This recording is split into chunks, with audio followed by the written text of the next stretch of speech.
again to another episode of Lead to Excel podcast. Today, I have a really special guest, and I mean, really special guest. I have known this lady for so many years. We met when we were both learning to do public speaking with Andy Harrington. And then it's been such a wonderful journey, just, kind of watching both of us grow and evolve and so much more. But what sets this lady apart is something she's done with her children. And we're going to get into it a bit later. But recently, I think a follow up from the way she's really groomed her children in business, she's launched a book. And for those on audio, I'm actually showing a copy of the book, and we're going to be talking a lot about this. So, Beatrice, I am just so amazed. The name of the book is Win the Money Game with Your Child. Wow. We're going to be talking about this a bit later. But congratulations again, and welcome to Lead to Excel podcast. Wow. Thank you so much, Maureen. Thank you so much for the introduction. I am so excited to be here, and I'm just happy to see us all grow and indeed see us collaborate in this significant way. I can't wait for us to dive in. Yeah, no, thank you so much. So, Beatrice Yakubu, welcome again. I don't think I mentioned your name at the beginning. So, it is Beatrice Yakubu is with me today. So, Beatrice, let's find out who Beatrice is. Tell us a bit about you. What do you do? Who is Beatrice? Thank you so much for that question. So I just want to say thank you once again for inviting me to this podcast, Lead to Excel. I have been listening to the podcast for some time now. I have never told you that, but I do. That's good, though. That's Yeah. cool. But yeah, to be a part of it is incredible now. Who is Beatrice Yakubu? I am a mother, a wife, and a believer in Christ.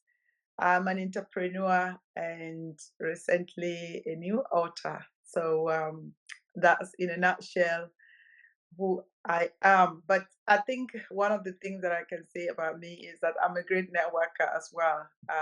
Yeah, just as time goes on, I realize that yes, that's one of the things that I can do and do good. Yeah. Yeah, I agree with that actually. I would say you're a great networker. And so, Beatrice, let's kind of go a bit backward into your youth age. Where did you grow up and what was life like? So it's interesting that you ask that question because sometimes perhaps when you get to a stage in life, people don't even cannot even conceptualize how the type of places some of us grew up in. So I grew up in rural northern Ghana, and it was subsistent living. We just went to farm our produce, came and cooked and ate, and that's it. Sleep, and then the following day the cycle repeated itself. But one thing that we kind of got advantage for was missionaries brought a school to my village, and those that was before I was born. And my dad was the chief of my village, and he had 7 wives. So we were so many of us running around, not knowing what we were doing. But um, in his youth, he was also drafted into the army. I think that was in World War II. So when he came back, the mission for him was to ensure that all his children got educated. So he really sent us all to school. However we were doing, it was like a set stone. If you were born in our house, you will go to school, whether you want to go to school or not. But I think for me, going to school was a way of escape from chores. I keep telling my children, I said, well, I think I need to send you back to Ghana because we went to school because we didn't want to do chores. Now children can't even That's afford us to go to school. Yeah, so that's how I grew up. Went to secondary school. So to go to middle school involved. So those days we had primary school up to primary 6, and then middle school. My At that time there was no middle school, so you finish primary 6 at age 11 or 12, and that was it. You had to walk like 5 miles a day. Um, that's 10 miles in and out every day to go to school, to Wow. continue with middle school. Mm-hmm. Yeah. So in the time of middle school, um, 2 years into middle school, I think the walking took its toll on me. I was not well. And then one of the teachers suggested, why don't you write a common entrance exam so that you could go to secondary school? And that's how I escaped. I rode past and went to secondary school, age 13, and that I had to leave the comfort of everything I knew to be in the township because there was no way I could walk from the village to the school. So I had to go and live with an auntie for 5 years to get secondary education. Yeah. Wow, that's amazing. 10 miles a day. That's, and when you look back now, how did that experience shape you? Because walking 10 miles for a child is a lot. There's resilience there. There's a lot. So how do you feel that kind of shaped your adulthood? A lot.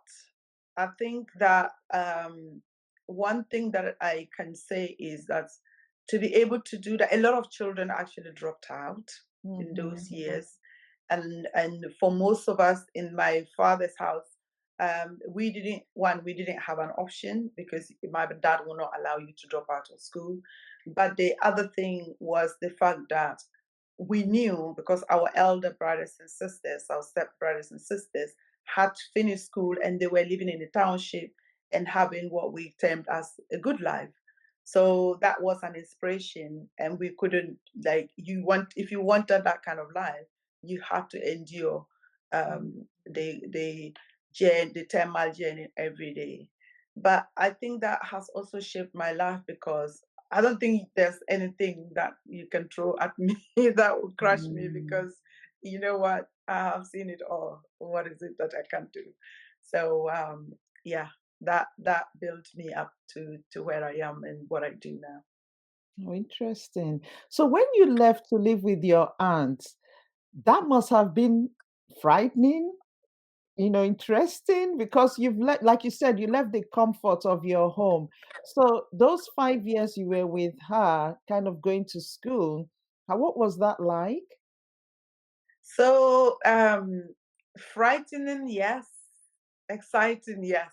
Both. Mm. Have you ever felt chained by life's challenges, past traumas, or negative beliefs? This is your time to break free with Mindsight Women's Network, where we dive into a harmonious blend of scripture, emotional intelligence, and neuroscience to dispel limiting beliefs and undergo the divine transformation God has planned for you.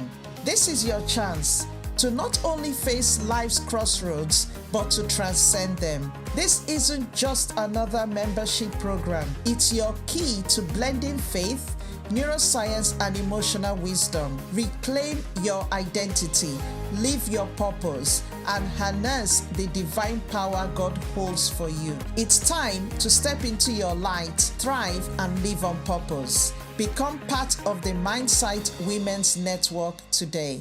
My elder sister was living in the township, but she, for some reason, didn't want me with her. So I had to go to She live didn't with my. want a younger sister cramping her style. That's it. You just nailed it. Yes. So my auntie, who was a grown woman, had to take me in, and this was a lady who looked after my sister when she was in secondary school. Oh, So wow. I didn't know her at that up to that point. I didn't know her, except my mom said, "Go and live with this your auntie."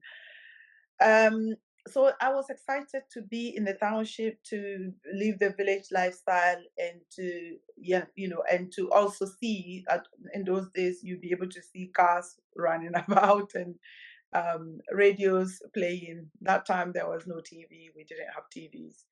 Or perhaps there was no TV network, so it was just radios and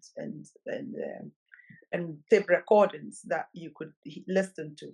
But the frightening thing was just being with someone whom I didn't know, and also I just felt, looking back, I think I felt really, really exposed, Yeah. Yeah. very, very What do vulnerable. you mean by that, though? I mean, because when you are a child, there are certain things you're just scared to be Yeah. alone. Yeah. And when you are with somebody that you don't know, it feels Yeah. like you are actually alone. She Okay. did her best, and her children also did their best. Unfortunately, she recently passed. Her Mm. children also did their best to support me, but Mm. I just, I just felt that if I could go to secondary school, like a boarding school at that time, I would have. But of course, we didn't have money to be able to take me to boarding school, so I had to stay. Yeah.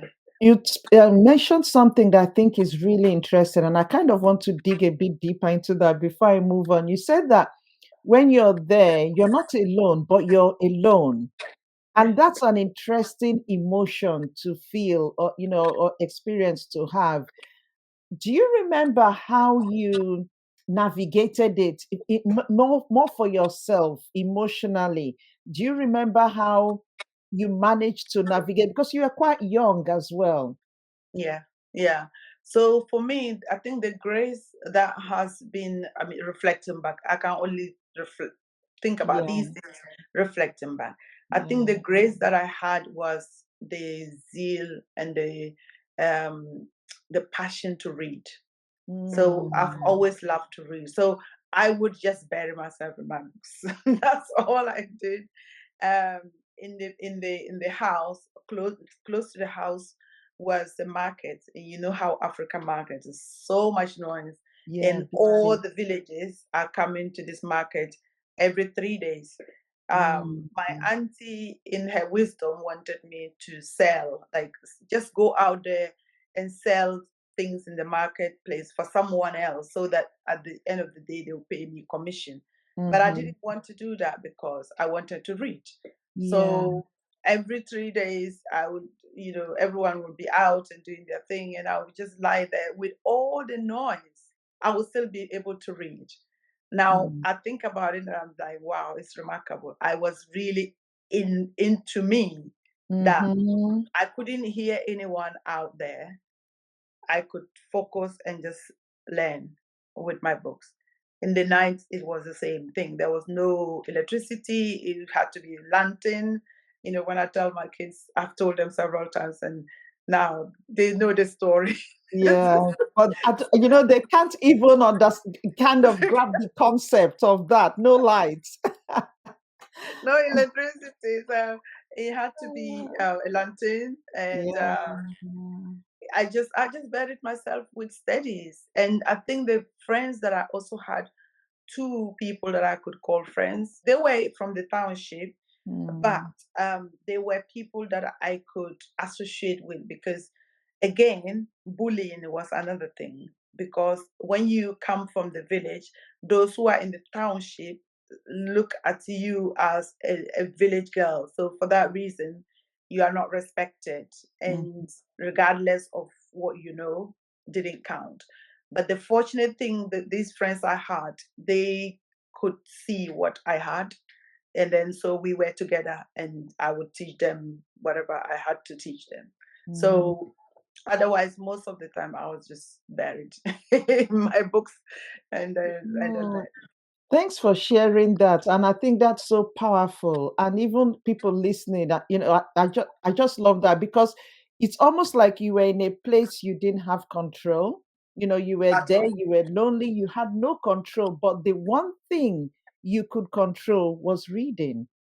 And so it's almost like you took that on. And it's interesting because I always talk about this that our brain just likes being in control. The problem is that most times when we're not well when we don't have the control, our brain feels you don't have control. That is when people get anxious, they get frustrated, they get depressed, a lot of emotions. But focusing on what you can control, that's the power. that's so powerful. It's almost like, taking that control back in what you can. And you did that in the studying, and then also forming good relationships. And, that's really good. Now, let's kind of go a bit further. So after middle school or high school, you then, why, I know you went on to study nursing. And I think my question is, why nursing specifically? Yeah, so again, anything I did had to be in alignment with affordability. That was it. So when I was growing up in the village, I was a nurse, always a nurse, because how children take characters when you are growing up and you're playing. This person will say, "I'm a Yeah. doctor." This person, I was always a nurse because one of my elder sisters was a nurse, and anytime she came to the village, she would be able to go and see one of these sick people, and then they would get well. So that used to fascinate me. And so when we were playing, I would go and get a plug um, seeds of trees, and then that would be my medicine I'm giving to people. So, so, but when I went to secondary school, nursing, I didn't want to be a nurse anymore. I had grown out of it. But when I finished and the results came, I could go to sixth form, I could go to university. I was sixth form and proceed to university. But of course, it was a case of, there's no money for you to go to anywhere else than to do nursing, because at that point, they were giving us bursaries. The government had just decided that they needed to boost the training of nurses, so they were giving us bursaries. So that was a good thing for me, because then I could earn money, not to worry about my own being looked after or looking after myself. But that also gave me the opportunity to then look after my siblings as well, because I had money to do that for them. Oh, wow, that's great. So you studied nursing, and then what made you come to the UK? How did that happen? Because because now you are still in the city, I suppose. Yeah.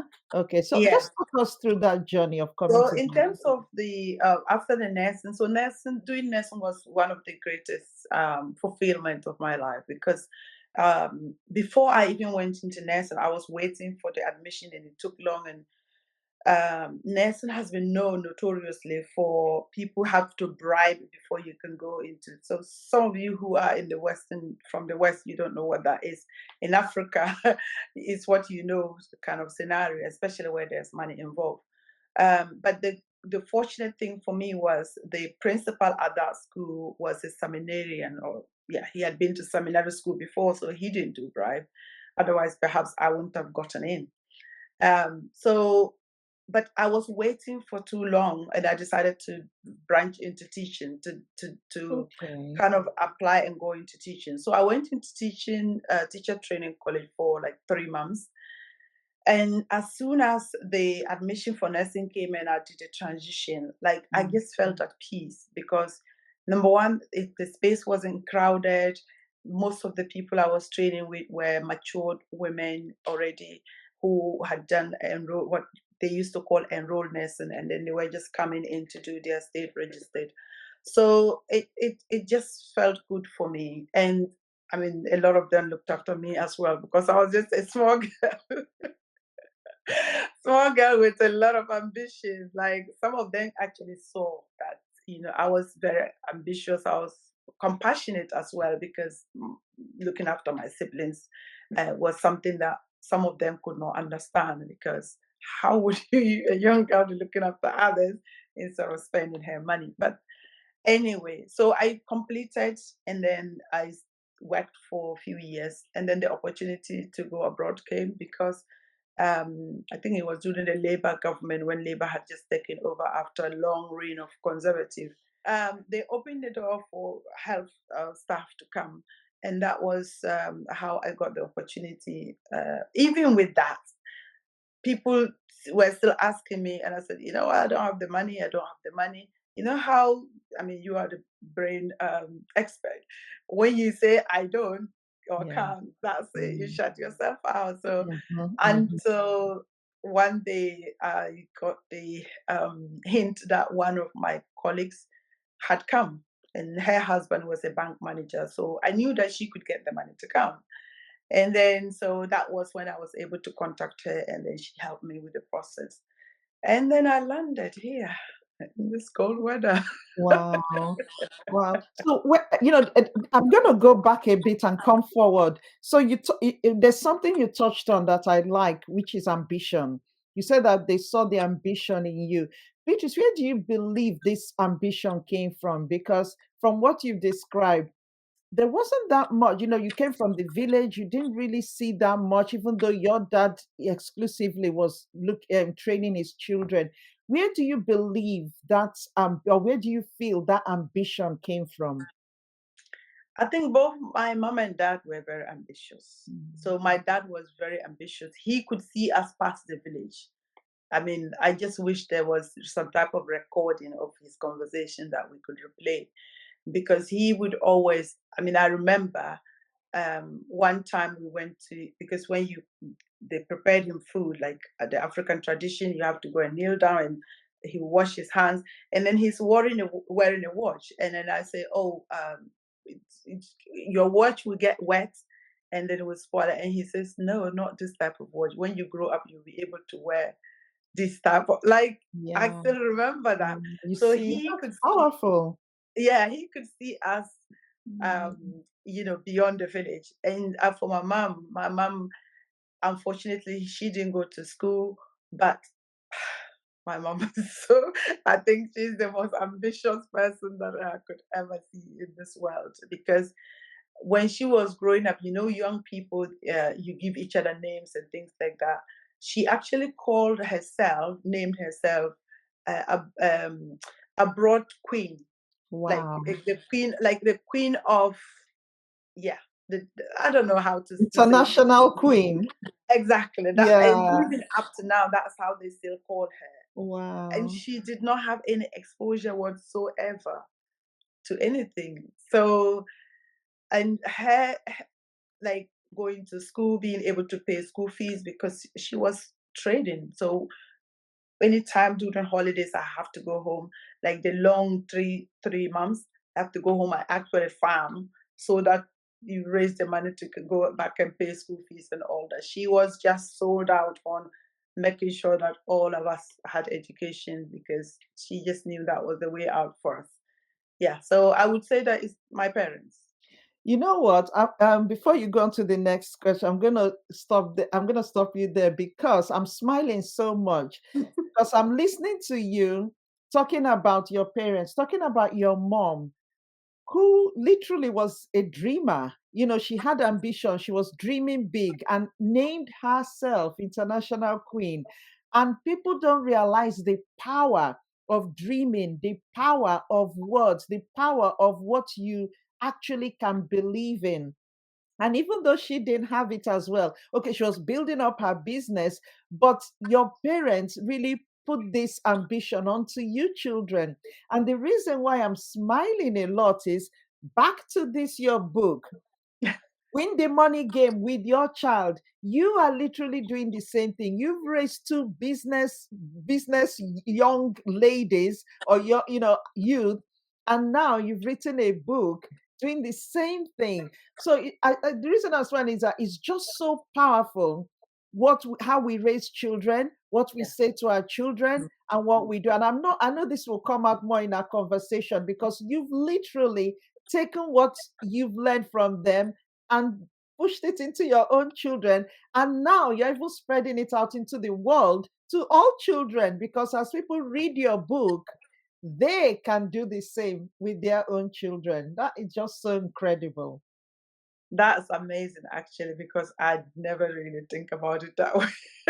Honestly, I've never really thought about it that way. My mom was so ambitious. Yeah, When in her growing up years, my grandma looked after her, because in our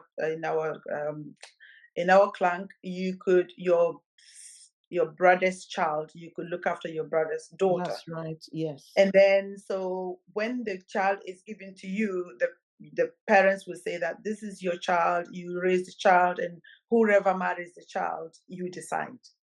So my grandma then asked my mom at some point in her life. She had 3 sons, all great sons. Which of these men would you want to marry when you grew up? And the youngest son was educated, and my mom chose him. Oh, you see? She Yeah. didn't get to leave her choice because Yeah. eventually they betrothed her to my dad. But she already knew what she Wow. wanted as a young person. Yes. She knew how good life was, so to speak. So Mm. yes, thanks for highlighting that, because I've never really correlated the sequence of how things are panning out. Yeah, that's incredible, incredible.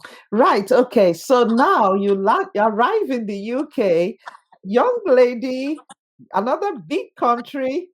How did you navigate the transition? Not very well. So unfortunately, so when the opportunity came and I started, I had only newly been married and was expecting a child.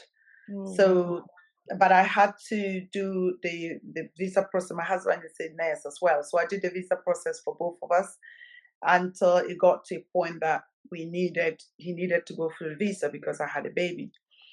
So he came first, and then a year later, my blessing, my eldest daughter was then 1.5 years old.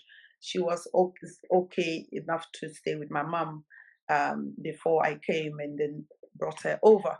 So when I got here, I left Ghana 25 degrees and got to UK 6 hours later, -3 degrees. Ah, okay, I have to I don't laugh. wish that, but even my greatest enemy, honestly. Oh, that's so funny. Yeah. So that I didn't. It wasn't easy. But I think the other thing was the fact that I had to wait for my what's the word, as adaptation. So we used to do 3 months adaptation, and I had to wait for that. And in the process of waiting for that, I had to work in a nursing home. Now, I had just finished midwifery and I was looking after mothers and babies.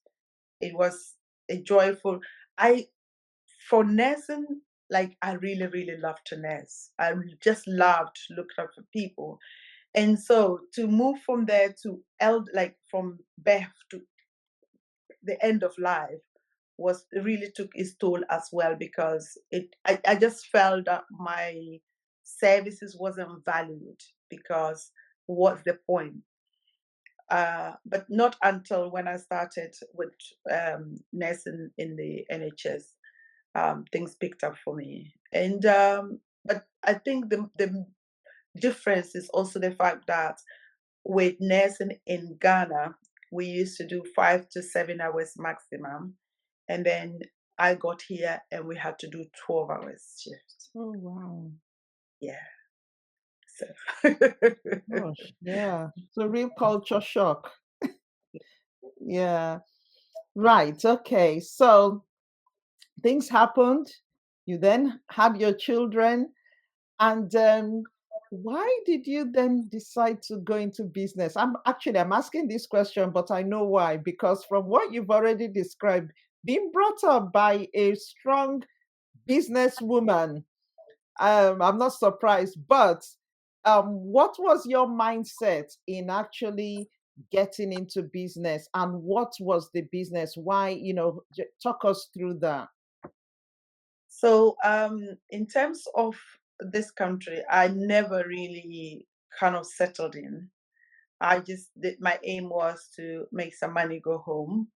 But the problem was that I needed my children to be in Ghana so that I could have that freedom to work quickly and make the money. Um, my mom, she grew up in the village, everything in the village. So she didn't find it easy to stay in the township so that the children could go to school. So I had to, bring blessing over. And then obviously looking after family and all that just took its toll. But my main thing was that I wanted to go and open a pharmaceutical company.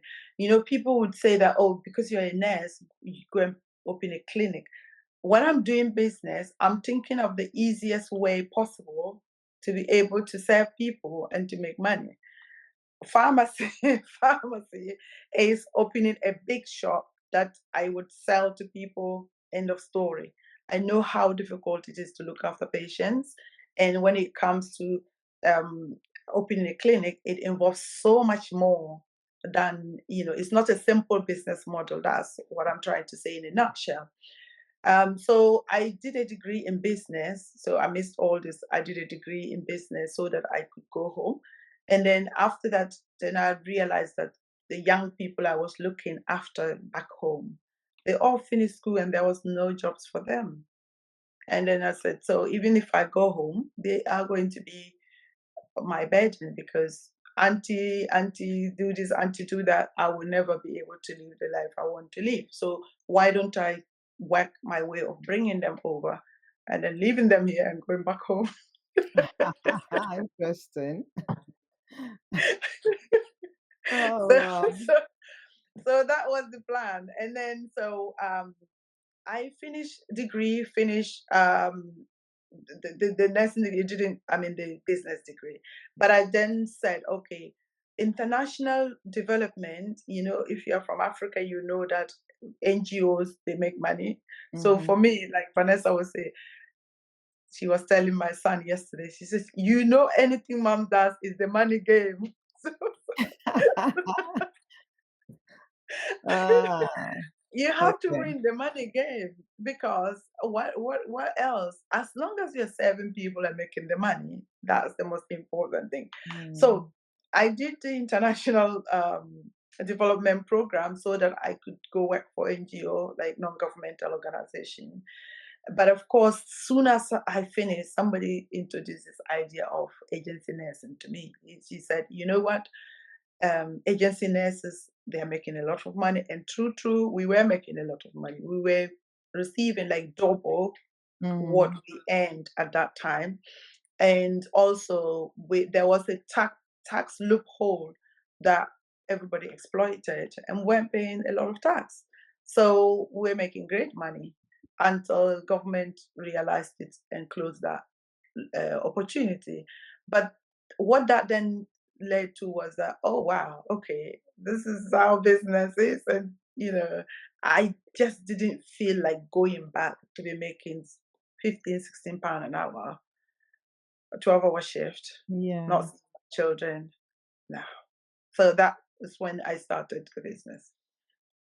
Wow. So what is the business you started? So I started social media marketing. And Why again, social media marketing? well, that's something that I myself don't know why. Because so from the beginning, when all this saga happened with government changing the regulations, I decided to resign from agency, and I Okay. wasn't thinking of what to do. What And year was this? this What was year was 2017. okay, okay. Around this time, I saw this lady, Caroline Marsh, on the TV program, Secret Millionaire. Now, up until that point, I had never seen a black woman on that Mm. program. I was Yeah. watching it, but I never saw a black man, never mind a woman. So Mm-hmm. I was so excited. I'm somebody who likes to celebrate people. When you're winning, I'm your cheerleader. So I'm jumping in my room, and then everybody's asking, what's this? I said, come and see this woman, come and see this woman. And following her and going online and finding her, reading her about her story, she just inspired me so much. So I Yeah. started going to business conferences with the aim of doing property. But Okay. when I got to businesses, the conferences again, the easiest way out was social media marketing because they said, you can do this business in your bed. I said, Mm. find me on. So, but I think seriously, what my motivation was, this guy was talking about your children can do this. You can get your children to do this. Okay, okay, yeah. And I said, yes, I can get my girls to do it. Oh, wow. And Yeah. that's how I signed up. Yeah. Wow, that's amazing. That's amazing. So you then started the business because I met you probably around 2018, I Yes. think. Yes, Yeah. 2018. Yeah. 2017 was just about preparation because I was just reading books. I was going to seminars. I was doing things like that. Yeah. It Yeah. actually started, what starting point was 2018. Amazing, amazing. So Beatrice, you then started the business and what then led you and okay, talk us through what you've done with your girls because I think that's incredible. So that inspired you to start because you could actually, get your children in. And Yes. to be fair, a lot of people will hear that and it will excite them, but they don't actually do it because to really bring kids into to build them up to into business is not that straightforward or easy, especially with this generation. So, how Yeah. did you manage to do it and do it very well? Because I've heard your girls speak, I've heard their story, and I think it's just so powerful. So, how did you Oh, do it? thank you so much. Yeah. So when I signed up and then I came home, I'm somebody when I'm excited, I'm excited. When I'm not excited, everybody knows. So with that excitement, all I wanted to do was to get them to buy into the idea of social media marketing. I think at that time, Instagram was not very old, compared to Facebook, and Mhm. they were starting to get involved. And initially, I said no because I wasn't online. But hearing what my then mentor talked about, getting the children involved, I kind of bought into the idea. And then so I started with a blog. He said, write a blog, open a social media account, but importantly, write a blog. So during the blog, writing the blog, I needed pictures, and then Vanessa will get me the pictures of food. I started with health. And then so because she's artistic, she just decided that, you know what, I'm going to open an Instagram account and then be posting these pictures. And then she did, and Blessing started with the beauty account because I was having challenges with her even when she started to put on makeup at 14. I said no. So Yeah. so at that point, she then also started, and then they grew so fast because on Instagram because they knew these things like, and I didn't. I Mm. had to learn from scratch. So they build up their Beauty with Blessings account, which is the beauty account on Instagram. Went over 20,000. Like it didn't take long at all. Wow. And then Vanessa did hers up to 4,000. And then they were the ones that found out how to monetize this. So I'm still trying, learning how to speak, learning how to do webinars, Amazing. and then they were just really flying. With it because it didn't have to be that me compelling them to do it. It was something that they loved, and then they just picked it up. Because Mm. When Vanessa worked with Shake Shack, which is a multi-billion-dollar company, I didn't even know that that's how big that company is. But because they saw her profile on Instagram, they Mhm. wanted her to promote their food. So, and if she would tell you in her story, it didn't just come to her. She had to work for it. Mm. So, in terms of bringing our children up into this kind of lifestyle, it has to be something that they enjoy doing, and it Mm. doesn't have to feel like work. Because if it feels like work to them, they are not going to do it. They are going. Mhm. It will be like you are trying to fit them into a box. So the speaking Mm. part, when myself and you met on the speaking program, that was my skills now helping them to put this into articulate this story so that they could help other young people hear their story because they were doing really well just before the pandemic. So that's how our journey has evolved. into now doing coaching and all that we have done. That's amazing. That is amazing. A family of entrepreneurs. I just love it. And you said something really vital there. It has to be something that they enjoy doing. And you didn't really need to compel them, but you gave them the platform. It's almost like they gave them the environment, the platform, the support to do it. And because it's such a different generation as well, they pick up things so easily. It's something that is there, free for. It's just amazing. No, well done, well done. It's incredible. Thank you. Thank you. Now, Yeah. let's come to your book. And the book is called Win. I'm going to put it here. The book is called Win the Money Game with Your Child: How to Achieve Financial Freedom for Your Family, Leveraging the Power of Digital Media. Why did you decide to write this book? Um, this book has been in the making for a very long time. When my girls started achieving results, in 2019, late 2019 to early 2020, they started speaking in conferences and in women's organizations and in churches, just getting people to be inspired about the fact that you could actually use the online space to create an income. And then, so when pandemic happened, they were sat at home doing nothing. We couldn't go to churches, and so we decided. I mean, they were doing few online forums, but I told them, why don't you put this in a course?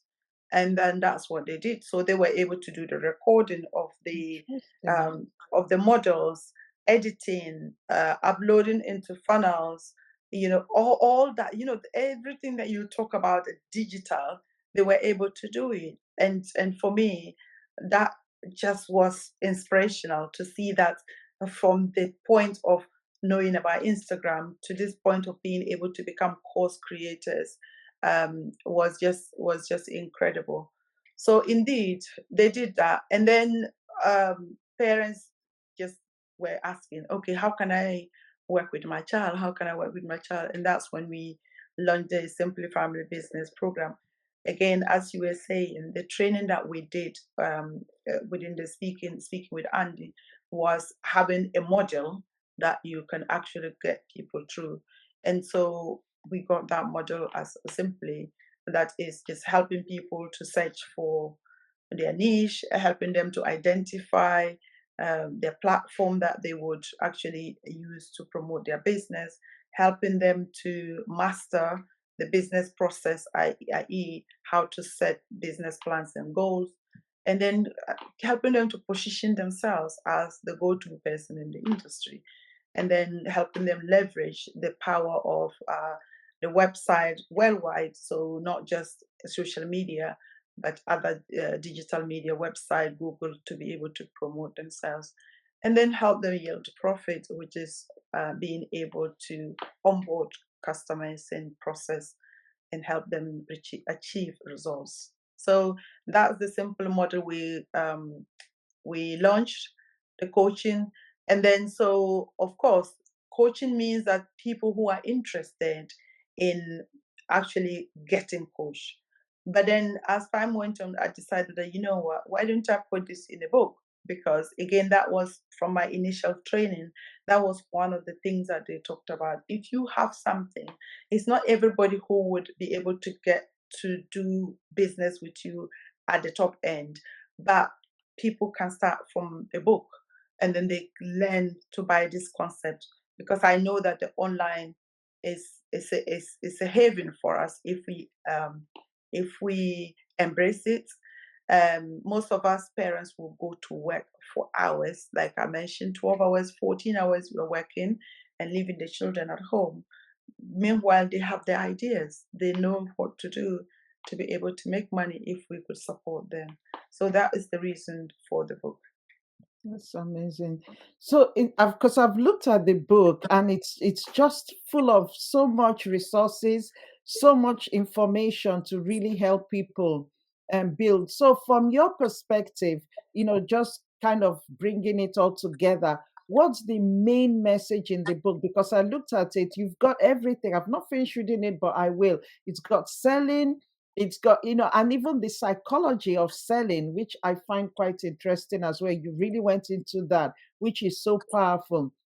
So for you, in terms of writing the book, what's the core message in the book? And also what lessons have you learned over time in terms of really helping children develop a business that you want to share with other parents as well? Lovely. Thank you so much. So the core message about the book is financial freedom. We just need to be financially free as parents, and then the joy of parenting will be incredibly amazing. But in order for us to become financially free, we have to go to work to be able to bring in money. Unfortunately, we don't know much about money. Most of us don't. I think it's over 90% or 95% of people don't know why they go to work in the first place, because they go just to make money, to come and settle bills. But that's not the key reason why we go to work. We should go to work to be able to make the money, to follow the principles of building wealth so that life becomes enjoyable. Because we don't know the principles of money and how to manage money, we are in the motion of going to work. So we just go to work, make the money, spend the money. Go to work, make the money, spend the money. Then the children are there who can make the money. So why don't we learn the skills that can help us? Number one, then we have a dual purpose of, imagine working with your child who loves what they do. In a nutshell, financial freedom, how do we get there? How do we get our children involved to make it faster, quicker for us so that we can live life the way we desire for ourselves? That is Mm, the message of the book. yeah, no, thanks so much. So what is the difference between financial freedom or creating that financial freedom and creating wealth? What's the difference between both? So, creating financial freedom means that you don't have to go to work if you don't want to.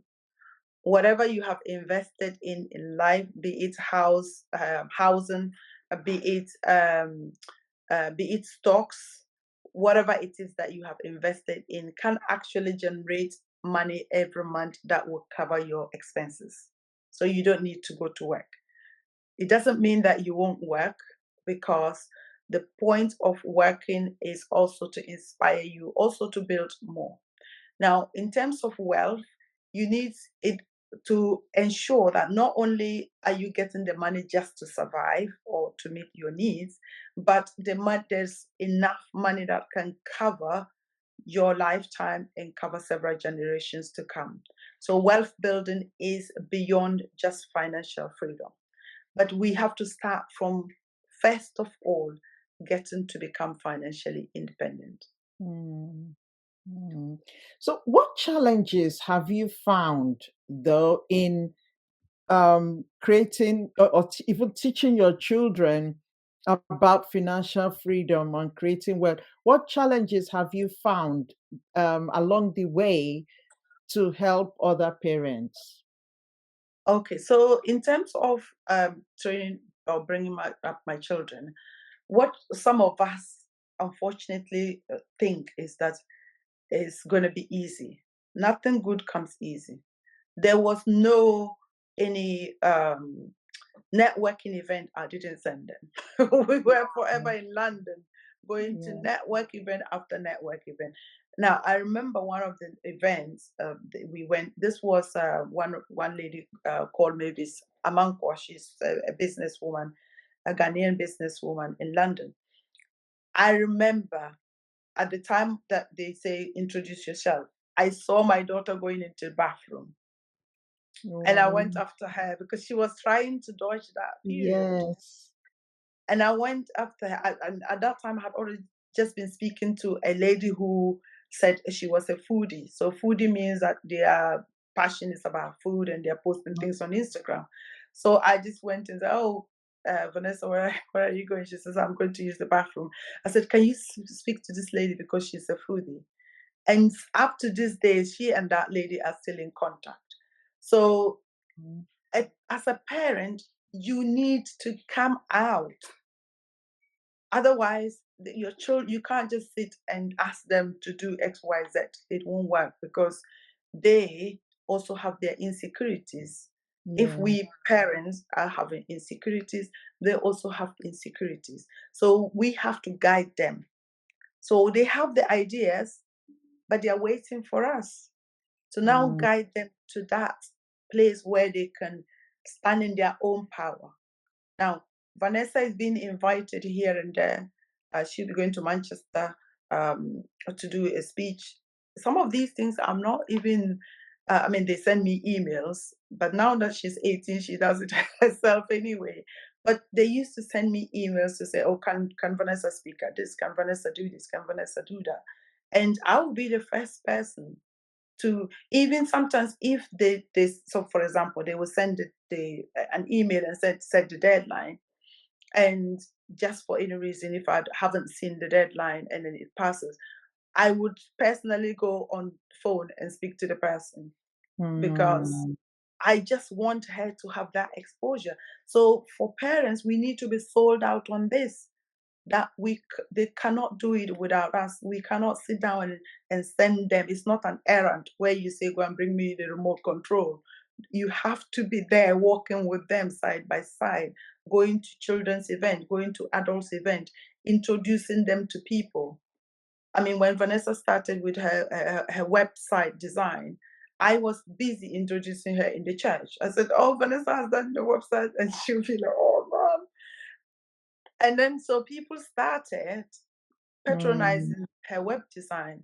Blessing is currently working with Donia. I introduced her to Donia. I introduced her, and then Donia introduced her to her sister, who employed her to work with, the likes of the Olympic Games when they were doing it the last time. She actually did social media on the Olympic Games. Like, you have to be out there as a parent to Yeah. get them to that level. I So love in terms of, that. yeah, Yeah. in terms of challenges, they will be there, but we have to be having that discipline to see them through. I love that. I love that. I love the fact that when she was trying to escape, you called her back. But what you did is brought her back to speak to someone that they had something in common. And that then kind of calmed the nerves or the anxiety. And that was very smart as well. And something else you mentioned is giving them the exposure. Will it be scary? Yes, it was. And that was why she was trying to run away, and that's that flight or freeze mechanism. Hers was the flight response, trying to run. But what you did was brought her back to something that will calm her. That is the fooding. I love that. That's so powerful. And these are skills we can implement in different aspects of our lives to support our children to be able to be resilient. Because with challenges come, yes, but how do they navigate it when they come?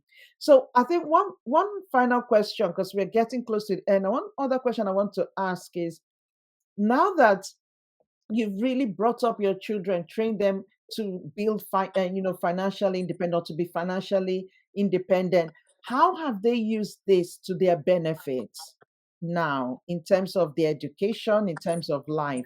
How have they used it? Wow, that's a very powerful question.